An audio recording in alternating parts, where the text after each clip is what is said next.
But whether or not he ultimately joins the race, there's one thing to understand about the case that Rick Perry will make and the case that Rick Perry's supporters will make for why he would make a good candidate and why, by extension, he would make a good president. There's one thing to understand about the case for Rick Perry that is being made so far and that it looks like will be the basis for his presidential run. One thing to understand about that.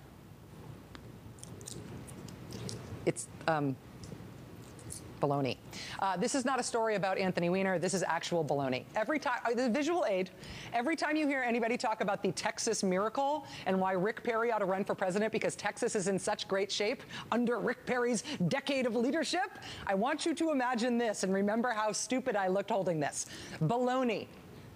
If we can talk about Anthony Weiner in part on the strength of him having a funny name for 3 weeks, let this be what you think of when somebody tells you how awesome Rick Perry made the economy of Texas.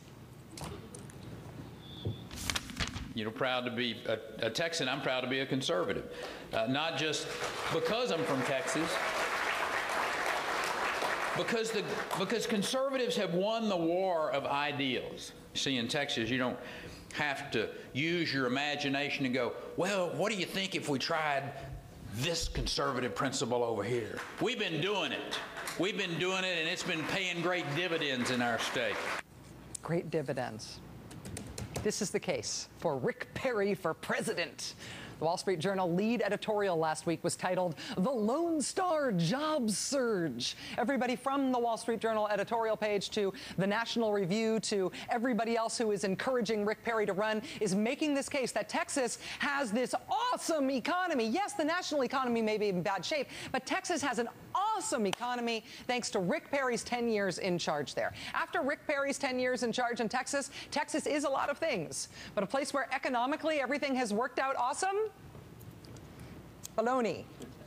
Look at the unemployment situation in Texas right now. Texas is in the middle of the pack in the country in terms of its unemployment rate. 23 states across the country have a lower unemployment rate than Texas does. And that stubborn unemployment rate in the Lone Star State has been going up as the rest of the country's has recently been coming down.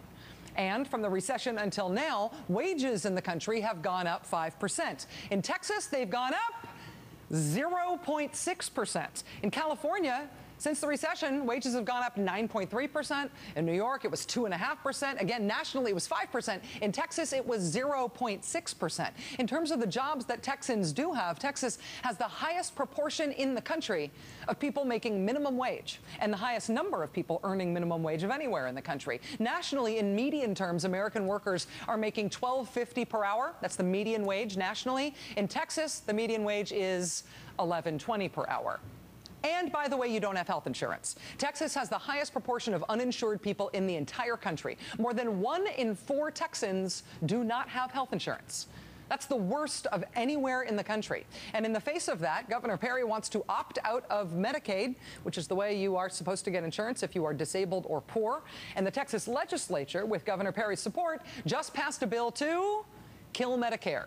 What Paul Ryan wants to do at the national level, Rick Perry and Texas Republicans are trying to do at the state level. They are trying to privatize Medicare and thereby get rid of it. So in Texas, the unemployment rate's been going up. It has the most people in the country who are making only minimum wage. People overall are making less money than the rest of the country. You are more likely in Texas to have no health insurance than anywhere else in the country. And Rick Perry is working double time to make that even worse. And as Rick Perry travels around to all of these "We Love You, Rick Perry" dinners, he keeps talking about how the federal government can really learn a thing or two about the economy from a place like Texas. Texas right now has the 4th worst budget deficit in the country. That's the fiscal discipline, the conservative principles that Rick Perry's been bragging on. The 4th worst budget deficit in the country at the state level. The only states that have a worse budget deficit are California, New Jersey, and New York.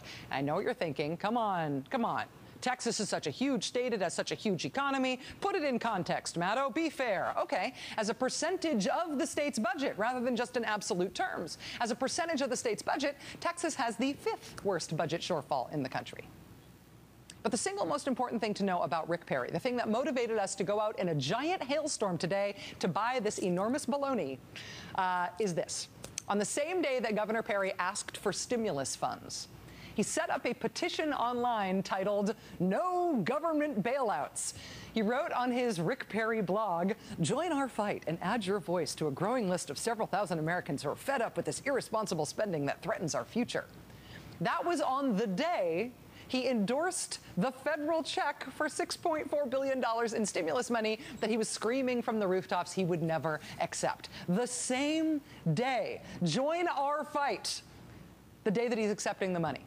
Rick Perry had previously advocated that Texas reject the stimulus money because he said, we can take care of ourselves. In 2009, Rick Perry screamed from the rooftops that he would not accept stimulus money. He then took the stimulus money, and that was the money that filled in 97% of Texas's budget shortfall that year. We've been balancing our budget in Texas. Oh, really?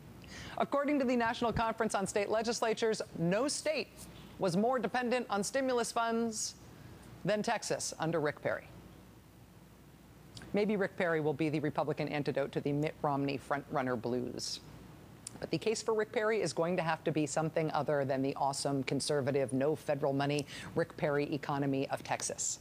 I know it's not a story about a guy named Wiener, but it's just as much baloney. By all counts, Governor Perry has many charming qualities. They are going to have to pick something else for him to run on. The good news for Texans in all this, though, is that after headlines like this, look at this, ran in the Houston Chronicle today, Perry flirts with White House run as bills pile up. After that ran in the Houston Chronicle today, the governor finally did make it back to his office today to stop flirting with the presidency long enough to actually sign some of those 1,170 bills, which have just been sitting there waiting for the governor to come back home.